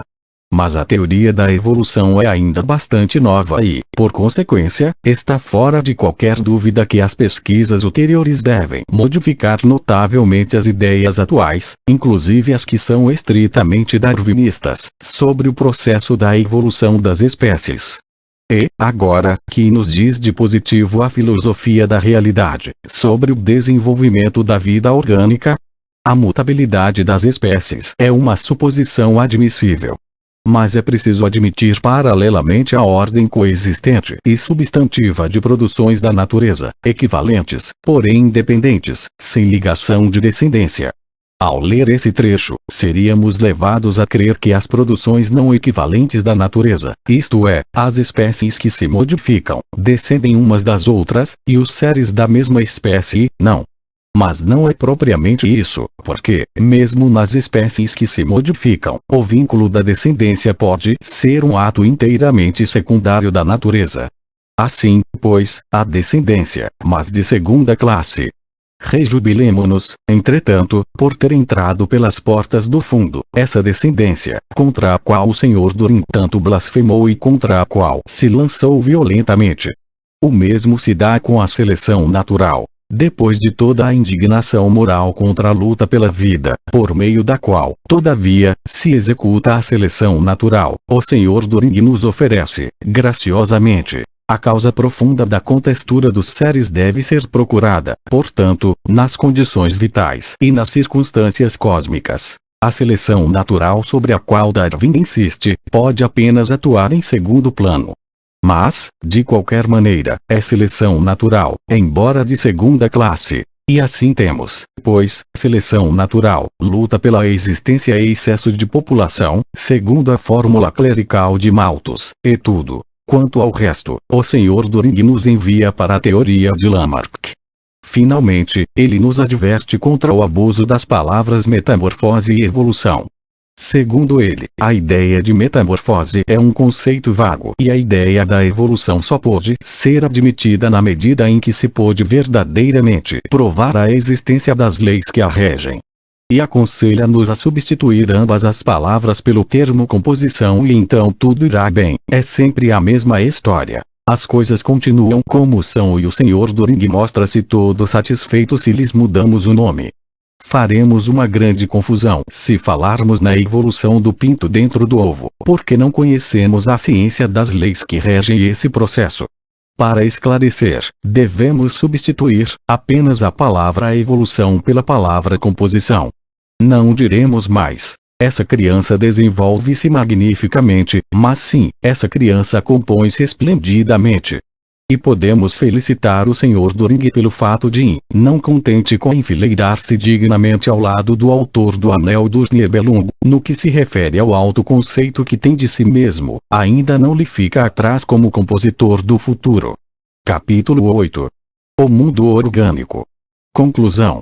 Reflitamos, quais são os conhecimentos positivos que precisamos possuir em nosso capítulo filosófico sobre a natureza para compará-los com todos os seus supostos científicos. Em primeiro lugar, este capítulo tem por fundamento todas as conquistas essenciais das matemáticas, os dados mais importantes das ciências exatas no campo da mecânica, da física e da química, bem como, em geral, os resultados obtidos nas ciências naturais, como a zoologia e outros ramos afins da investigação. Como se vê, o Sr. Doring se exprime em termos de absoluta confiança e decisão sobre a sua erudição nas matemáticas e nas ciências naturais. Ao se ler esse fraco capítulo, e ao se deparar com os seus resultados ainda mais exíguos, não se pode suspeitar da radicalidade de conhecimentos positivos que aí se oculta. Em todo caso, não se tem necessidade, para se poder pronunciar oráculos como os do Sr. Doring sobre a física e a química, de conhecer muita coisa sobre física, salvo a equação que exprime o equivalente mecânico do calor. Nem tampouco de saber química, exceto que todos os corpos se decompõem em elementos e se formam pela síntese de elementos. Claro está que o Sr. Doring também nos fala, página 84, da gravitação dos átomos, mas com isso prova unicamente que vive nas trevas, quanto à diferença entre átomo e molécula. Não existe átomo, como se sabe, para a gravitação ou qualquer outra forma dinâmica, mecânica, ou física, mas somente para a ação química. Quando se acaba de ler o capítulo relativo à natureza orgânica, não se pode, lendo-se esse vai-vem de frases vazias e contraditórias, que ao chegar ao momento decisivo tomam, sempre um ar misterioso e absurdo de oráculo, ou de uma absoluta esterilidade em seus resultados finais, não se pode deixar de concluir que o Sr. Doring fala de coisas que conhece muito pouco. Essa suspeita torna-se certeza quando ele propõe utilizar, na teoria do ser orgânico, biologia, a palavra composição em lugar de evolução. Quem faz uma proposta desse gênero prova que não tem a menor noção do que é processo de formação dos corpos orgânicos. Todos os corpos orgânicos, com exceção dos mais insignificantes, se compõem de células, isto é, de pequenas massas albuminoides, que contêm em seu interior um núcleo celular, visíveis apenas quando grandemente aumentados. Em geral, a célula desenvolve também uma membrana exterior e, nesse caso, o seu conteúdo é mais ou menos líquido. Os organismos celulares mais inferiores compõem-se de uma célula única. Mas, a maioria dos seres orgânicos são pluricelulares e formam um complexo harmônico de numerosas células que, homogêneas ainda nos mais primitivos organismos, assumem nos seres superiores formas, funções e disposições cada vez mais díspares. Por exemplo, no corpo humano, os ossos, os músculos, os nervos, os tendões, os ligamentos, as cartilagens, a pele, numa palavra, todos os tecidos ou são formados de células ou são uma síntese de células. Mas em todos os seres orgânicos celulares, desde a ameba, que é uma simples célula, um pequeno protoplasma, quase sempre sem membrana, com um nucleolo no interior, até o homem desde a menor demidiácea unicelular até a planta superior, as células só se multiplicam de uma única maneira, pelo desdobramento. O núcleo celular estrangula-se primeiramente em seu centro. O estrangulamento que separa os dois lóbulos do núcleo torna-se cada vez mais acentuado. Por fim, separam-se e formam dois núcleos celulares independentes. O mesmo processo que se dá com os núcleos estende-se à célula. Cada um dos dois núcleos torna-se o centro de um agregado de matéria celular. Os agregados são ligados por um fio cada vez mais delgado até que se separam, passando a viver como duas células independentes. É pela repetição de tais desdobramentos que a bolha germinal do ovo animal, depois que se processa a fecundação, engendra, pouco a pouco, todo o novo organismo e, pela mesma forma, no animal adulto, se realiza a substituição dos tecidos gastos. Chamar uma tal série de operações de composição e tratar a denominação evolução como pura imaginação é obra certamente de um homem que, por mais que nos custe admiti-lo nos tempos que correm, nada sabe sobre esses fenômenos. O que há ali, exclusivamente, e no sentido literal do termo, é evolução, desenvolvimento, mas, nunca, composição. Teremos ainda o que dizer sobre o que o Sr. Doringo entende, em geral, sobre vida. Em particular, o que ele chama vida é o seguinte: o mundo inorgânico é também um sistema de movimentos automáticos, mas só a partir do momento em que a circulação das matérias começa a ramificar-se, em sentido estrito, e a desenvolver-se por meio de canais especiais, partindo de um ponto interior para um esquema germinal, transmissível a um ser menor, é que se pode falar de vida propriamente dita no sentido estrito e rigoroso do termo. Essa frase é, no sentido estrito e rigoroso do termo, um sistema de movimentos automáticos. Supondo que isso significa alguma coisa, um sistema de absurdos, sem falar da lamentável gramática do Sr. Doringo. Se a vida só começa com a ramificação propriamente dita, é mistério lavrar sentença de morte para todo o reino dos protistas de Haeckel e talvez de muitos outros seres, conforme o modo de conceber o conceito de ramificação. Se a vida somente se inicia quando essa diferenciação é transmissível por meio de um pequeno esquema germinal, teremos de concluir que, pelo menos toda a escala de organismos, desde os inferiores aos unicelulares, inclusive estes, não é vida, mas, pelo contrário, é morte. Se o característico da vida é a circulação das substâncias por meio de canais especiais, temos que excluir da lista de seres vivos, além dos seres que acabamos de falar, toda a classe superior dos selenterados, com exceção das medusas, e, portanto, todos os pólipos e demais seres vegetativos. Finalmente, a circulação das substâncias, por canais especiais que partem de um ponto interior, é o critério essencial da vida. Devemos considerar como mortos todos os animais que não têm coração ou todos os que têm vários corações.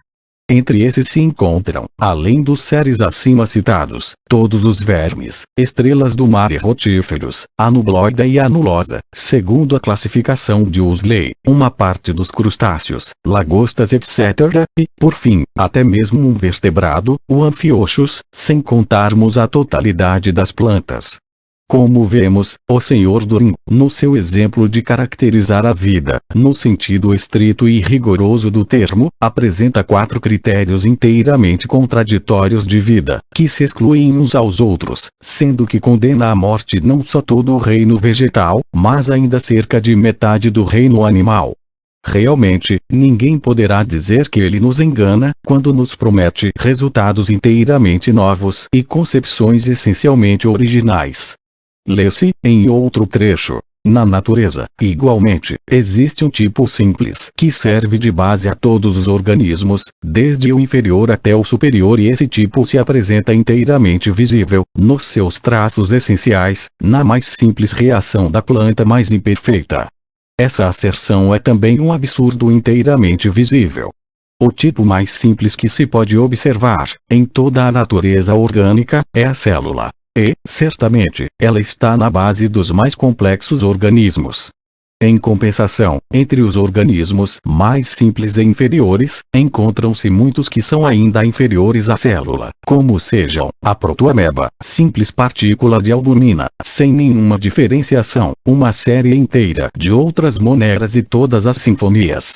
Todos esses seres têm apenas um ponto em comum com os organismos superiores. O seu elemento essencial é a albumina e eles exercem, em consequência, funções albumínicas, isto é, as funções de viver e morrer. O Sr. Doringo ainda nos conta o seguinte: fisiologicamente, a sensação está ligada à existência de um aparelho nervoso qualquer, por mais simples que seja. Portanto, o característico de todos os seres animais é o de serem capazes de ter sensações, isto é, terem percepções subjetivamente conscientes dos estados pelos quais atravessam. A verdadeira linha divisória entre a planta e o animal está ali onde se realiza o salto para a sensação. E esse limite é tão claro e resiste tanto a deixar-se apagar pelas conhecidas formas intermediárias que, justamente essas formações exteriormente indistintas ou indetermináveis são as que se convertem numa necessidade lógica.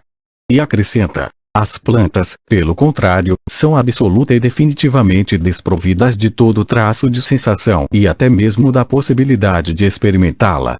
Primeira, advertiremos que já Hegel dizia, Filosofia da Natureza, página 351, nota diferencial, que a sensação é a diferente e especifica, a característica absoluta do animal. Eis, portanto, mais um deslize de Hegel, que, por meio da simples anexação por parte do Sr. Düring, foi elevada à nobre categoria de uma verdade definitiva e sem apelação. Em segundo lugar, ouvimos falar, pela primeira vez, de formações intermediárias exteriormente indistintas ou indeterminadas, delicioso patois, entre o reino animal e o vegetal. Esses seres intermediários existem. Há organismos que não se pode categoricamente dizer se são plantas ou animais e, portanto, não podemos estabelecer rigorosamente o limite entre a planta e o animal. E tudo isso sugere ao Sr. Düring a necessidade lógica de fixar uma característica diferencial que, ao mesmo tempo, afirma ser insustentável. Mas não temos sequer necessidade de percorrer essa duvidosa zona intermediária entre os reinos vegetal e animal. Poderemos dizer que as plantas sensitivas, que ao menor contato distendem ou contraem as suas folhas ou flores, ou as plantas insetívoras não possuem um menor traço de sensação e não têm também qualquer possibilidade orgânica de experimentá-la? Nem o próprio Sr. Düring ousaria afirmar tal coisa, sem cair na semipoesia anticientífica. Em terceiro lugar, temos mais uma criação e livre imaginação do Sr. Düring ao afirmar que a sensação está sempre, psicologicamente, ligada à existência de um sistema nervoso qualquer, por mais simples que seja. Não só nos animais primitivos, mas principalmente nos animais vegetativos, em sua grande maioria, não se descobre o menor esboço de sistema nervoso. Não é senão a partir dos vermes que o encontramos regularmente, e o Sr. Düring é o primeiro a afirmar que, nesses animais, a ausência de sensação provém do fato de não terem nervos. A sensação não está ligada necessariamente aos nervos, mas, antes, a certos corpos albuminoides que, até hoje, não foram ainda determinados com precisão. De resto, os conhecimentos biológicos do Sr. Düring são suficientemente caracterizados por uma pergunta que ele não teme dirigir a Darwin: deve-se admitir que o animal provém, por evolução, da planta? Semelhante pergunta só poderia ser feita por um homem que nada entende nem do que é um animal, nem do que é uma planta. Da vida em geral, o Sr. Düring diz-nos apenas o seguinte: a mudança de substâncias que se realiza por meio de uma esquematização plasticamente modeladora, pode-se saber o que é isso. Continua sendo um caráter distintivo do processo vital propriamente dito. É tudo o que nos ensina sobre a vida. E para isso temos que nos enterrar até os joelhos na esquematização plasticamente modeladora. Assim, pois, se queremos saber o que é vida, não teremos outro remédio senão averiguá-lo por nossa própria conta. A troca orgânica de matérias é o fenômeno mais geral e mais característico da vida. Isso foi dito, desde há 30 anos, um número incalculável de vezes, pelos que se ocupam de química fisiológica ou de filosofia química. O Sr. Düring simplesmente o traduz na linguagem elegante e clara que lhe é peculiar. Mas, definir a vida como troca de substâncias orgânicas é defini-la como vida, pois a troca orgânica de matérias, ou o que o Sr. Düring chama de troca de matérias com esquematização plasticamente modeladora, é sempre uma expressão que tem, ela própria, necessidade de ser explicada pelo conceito de vida, explicada pela diferença entre o orgânico e o inorgânico, isto é, entre o que vive e o que não vive. Essa explicação não nos faz, portanto, avançar nem um só milímetro. A troca de substâncias tem lugar também fora da vida. Há toda uma série de processos químicos que, por meio de um fornecimento suficiente de matérias-primas, engendram sempre, de novo, as suas próprias condições. Isso de modo que a operação é sempre sustentada por um corpo determinado. É o caso da fabricação do ácido sulfúrico pela combustão de enxofre. Produz-se um anidrido sulfuroso, SO2, e, introduzindo-se vapor d'água e ácido nítrico, faz-se com que o anidrido sulfuroso, absorvendo o hidrogênio e o oxigênio, se transforme em ácido sulfúrico, H2SO4. O ácido nítrico elimina o oxigênio e reduz-se ao estado de ácido nitroso. Esse ácido nitroso toma logo, do ar, novo oxigênio e passa a um grau superior de oxidação, mas o fez para fornecer imediatamente esse oxigênio ao anidrido sulfuroso e refazer novamente o mesmo processo, de maneira que, teoricamente, uma quantidade infinitamente pequena de ácido nítrico bastaria para transformar em ácido sulfúrico uma quantidade ilimitada de anidrido sulfuroso, oxigênio e água. Uma troca ou assimilação de substâncias tem lugar, além disso, na passagem de líquidos através de membranas orgânicas mortas ou mesmo inorgânicas, como se verifica nas células artificiais de Praube. Vê-se que, ainda aqui, a ideia da troca de substâncias não nos faz avançar um passo, porquanto a troca particular de substâncias, destinada a explicar a vida, tem, ela própria, necessidade de ser explicada pela vida. É preciso, portanto, procurar outro caminho para a solução desse problema. A vida é o modo de existência dos corpos albuminoides e esse meio de existência consiste, essencialmente, no processo de autorrenovação constante dos elementos químicos integrantes desses corpos. Entende-se pela expressão corpos albuminoides, aqueles de que trata a química moderna, que compreende, sob esse nome, todos os corpos complexos, cuja composição é analogada à albumina normal e que também tem, às vezes, o nome de substâncias proteicas ou proteínas. Essa definição de vida não agrada aos homens, pois a albumina normal é, de todas as substâncias afins, a mais inanimada, a mais passiva, sendo, como a gema do ovo, uma simples substância nutritiva para o germe em gestação.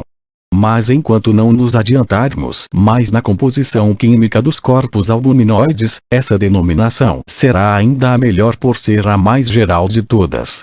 Por toda a parte onde encontramos uma manifestação de vida, vemo-la um corpo albuminoide, e vice-versa, desde que não esteja ainda em curso de decomposição, o corpo albuminoide estará sempre acompanhado de manifestações de vida. Sem dúvida, a presença de outras combinações químicas é necessária, num corpo vivo, para provocar uma diferenciação particular nessas manifestações vitais. Essas combinações, contudo, não são indispensáveis à vida pura e simples, senão por intervirem como alimentos e por se converterem em albumina. Os seres vivos mais simples que conhecemos são precisamente massas de albumina que manifestam já todas as funções vitais essenciais. Mas em que consistem essas funções vitais que se encontram igualmente por toda parte, em todos os seres vivos? Consistem precisamente em que o corpo albuminoide absorve, do seu meio, substâncias apropriadas, incorpora-se, assimila-as, enquanto outras partes do corpo, que se gastam, são eliminadas. Outros corpos, os corpos não vivos, transformam-se, decompõem-se e combinam-se também no decorrer dos processos naturais, mas, ao fazê-lo, cessam de ser o que eram. O rochedo que se desfaz em poeira não é mais rochedo. O metal que se oxida transforma-se em ferrugem. Mas o que, nas matérias mortas, é causa de desaparecimento, e, na albumina, condição essencial de existência. A partir do momento em que cessa essa metamorfose ininterrupta dos elementos integrantes do corpo albuminoide, essa troca permanente de assimilação e desassimilação, o próprio corpo albuminoide se extingue, se decompõe ou, por outra, morre. A vida, modo de existência do corpo albuminoide, consiste, pois, antes de mais nada, em que ele é a todo momento ele próprio e simultaneamente um outro e isso, não como consequência de uma ação de fora à qual estivesse submetido, como pode ser o caso para as matérias não vivas. A vida, que é uma troca de substâncias por assimilação e desassimilação, é, pelo contrário, um processo que se realiza sem intervenção de nenhum agente exterior, um processo inerente, inato, no corpo sobre que atua a albumina, sem o qual este não pode existir. Segue-se que, só os químicos conseguissem produzir artificialmente a albumina, essa albumina manifestaria necessariamente funções vitais, por mais rudimentares que fossem. Pode-se, é verdade, indagar, supondo-se que se criasse a albumina, se a química descobriria ao mesmo tempo as substâncias convenientes para alimentar essa albumina. Da troca de substâncias, realizada por assimilação e desassimilação, considerada como função essencial da albumina, e da plasticidade que lhe é própria, derivam em seguida todos os outros fatores da vida, desde os mais simples. A excitabilidade, que traz consigo o processo de ações e reações recíprocas entre a albumina e a sua alimentação. A contratibilidade, que já se manifesta, em grau muito baixo, na absorção dos alimentos. A faculdade do desenvolvimento que, nas fases mais rudimentares, compreende a geração por siciparidade, e o movimento interno dos corpos, pelo qual, nem a absorção, nem a assimilação dos alimentos seriam possíveis. Nessa definição de vida é, naturalmente, muito insuficiente, porquanto, longe de abranger todas as funções vitais, é obrigada a limitar-se às mais gerais e mais simples. As definições têm sempre um valor científico muito precário. Para se ter um conhecimento verdadeiramente completo do que é a vida, seria preciso relacionar todas as formas em que ela se manifesta, desde a inferior até a superior. Mas, para uso corrente, tais definições são bastante cômodas, havendo casos em que não se pode dispensá-las. Em geral, não tem inconvenientes, desde que não nos esqueçamos de suas inevitáveis lacunas. Mas voltemos ao Sr. Doring. Quando se sente mal, no terreno da biologia terrestre, ele se consola refugiando-se em seu firmamento. Não é somente a constituição particular de um órgão sensível, mas todo o mundo objetivo, que está organizado para fazer surgir o prazer e a dor. Eis porque somos levados a admitir que a antítese do prazer e da dor, isso se dá precisamente sob a forma que conhecemos, tem alcance universal e deve necessariamente ser representada por meio de sentimentos essencialmente análogos nos diversos mundos que compõem o universo. Ora, essa coincidência tem um alcance que não é pouco importante, pois é a chave do universo das sensações, e, assim, o universo cósmico subjetivo não é mais estranho para nós que o universo objetivo.